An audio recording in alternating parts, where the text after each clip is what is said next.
Everyone, James here with Tower Farms with another tip. When you get your farm going, when you look at your reservoirs, depending on the options you chose, you're going to have anywhere between 1 to 3 openings. They're very important and they're used different ways, so I want to go through them with you so you don't have any unnecessary leaking on your farm. The first and largest opening you'll notice is right here.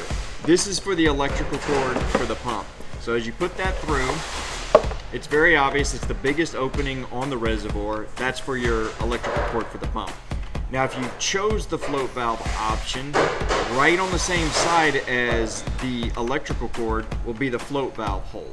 We're going to do another video to show you how to install that later, but it's important that you use that one for the float valve and not the one that is opposite the electrical opening. The one opposite the electrical opening is a little higher, and that is for your drain valve.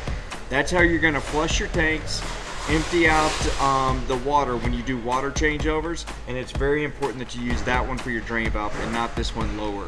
Because if you use this one lower for your drain valve, you're going to end up with your water level higher than your drain valve and have leaks unnecessarily. That's it for today. Happy farming.